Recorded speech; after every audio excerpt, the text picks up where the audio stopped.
So why do atheists come to church? A Methodist colleague of mine who I bumped into in the drugstore this week said he thought the answer was because I put such a title on the sign in front of the church. I'd be curious, is anyone here who came just because, for the first time, because you saw the title on the sign that's willing to admit it?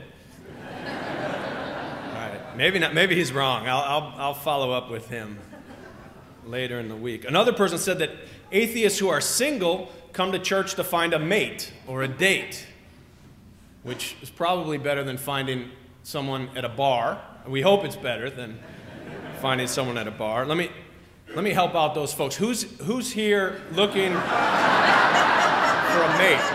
Because we could have you all meet down here after the service, and it would make it much easier. In the Jewish tradition, the rabbi sometimes does a matchmaking, the yenta role of bringing people together, so we could do more of that around here. Now, I understand that some people come to church seeking God, and other people come to church seeking the flesh. But truthfully, there are a lot of reasons why someone who disbelieves or doubts the existence of God would come to church. All Souls has always been a place that has included atheists and agnostics, humanists and naturalists, and rationalists, and secular Jews and cultural Catholics and practicing Buddhists. We've always had our share of doubters and dissenters and debaters, scholars and skeptics, and scientists and secularists. So it's important that as we speak about inclusion, as we speak about these things, that we remind each other what it means to be part of a free church. First, I'll start with the practical, and then I'll work my way up to the theological. There are a whole lot of people who start coming to All Souls not for themselves, but for their children. They want their children to have a learning community in which to explore the important questions of life and meaning and morals and death. They want their children to grow up with an understanding of religious matters, of the Bible stories, of the religions of the world. But they want their children to have these in a place where their heads will not be filled with guilt and judgment and shame or exclusionary thinking. In a place that does not deny or discount scientific truths or stifle a child's innate curiosity and questions. Here at All Souls, the focus of our religious education is to help spark our children's curiosity about important matters of faith and life. We try to give our children knowledge about the big questions and how people throughout time and throughout cultures of the world have tried to answer these questions. We try to provide them with the basic decision-making skills so that children know how to answer these moral questions for themselves as they grow older and as they go on to face an ever-changing and ever more complicated world. In other words, here, religious education is not about indoctrination or recitation. It's about nurturing a sense of awe about our existence and opening children's worlds to the beauty of life, the stories of Scripture, the songs of the Spirit, as well as the teachings of science. Many parents come first for their children, but end up staying for themselves. They never knew there was a religion so inclusive and so free. They never knew there was a church where they did not have to feel like a hypocrite, where they could bring their doubts and their questions and their true beliefs unhindered and unashamed. Some of the things that keep atheists here are the same things that keep everyone here. The freedom to be honest about what we believe, the opportunity to learn from others who are different and believe differently from ourselves, not people trying to proselytize their beliefs or place their beliefs on us, but people sharing freely in a free discourse. And the opportunity to be part of programs that are dedicated to social action and racial justice and public education that are making a real impact. But there's also also the reality that everyone has questions of meaning and substance that they wrestle with. We all encounter loss and betrayal and the need for forgiveness sometimes. And we all long for community and for beauty and tradition and celebration in our lives. So the atheists who come here, they do not ask, will I agree with everything that is said and that is sung, that is talked about?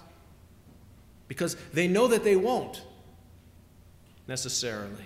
Instead, they ask, is there room for my perspective, for my truth, for my questions in the tapestry of meaning and value that is found and that is present at All Souls? And the answer to that question is a wholehearted yes, as many people can attest to this morning. But there are theological issues to consider. In the book of Genesis, we're told that God said to Adam and Eve that they can eat and partake of all the fruits, of all the trees, and all the seed-bearing plants in the garden, except for one. Except the fruits of the one tree, this one tree, because it will lead to death. The one tree that's forbidden in this church is the tree of exclusion. In the Bible, it's called the tree of knowledge of good and evil. In other words, if anyone thinks they know, if anyone's so self-righteous to think they know for certain who's right and who's wrong, who's in and who's out, who's good and who's evil, then we're in trouble. That is to say that we can eat from all the trees of knowledge and tradition and religion and spirituality and philosophy and science, except for the one tree, the one that when we eat from it, we start to feel so smart, so superior, so self-righteous as to think that all the other trees are wrong and inferior. Because eating of the fruits of the tree of exclusion leads to death. Indeed it does. Death in the sense that exclusive beliefs cut us off from other people, from other ideas, from other truths. Exclusive beliefs sometimes lead to real death and real destruction as well. As we all know, some of the fruits of exclusionary religion and exclusionary beliefs have names like terrorism, the Crusades, the pogroms, the Inquisition, witch hunts, censorship, book burning, theocracy, manifest destiny. These are the noxious fruits of religious exclusion that have and continue to lead to death. These are the fruits that drip not sweet nectar, but that drip blood.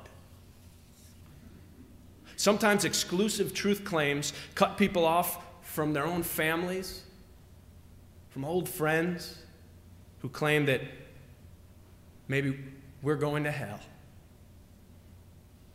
They've eaten from the tree of knowledge of good and evil, and now they think they have such knowledge. These kinds of beliefs often lead to the death of relationships and the hardening of the heart.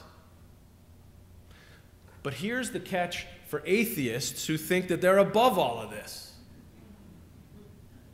They can become fundamentalists too. It's proof of the expression that we should choose our enemies wisely because we may become like them.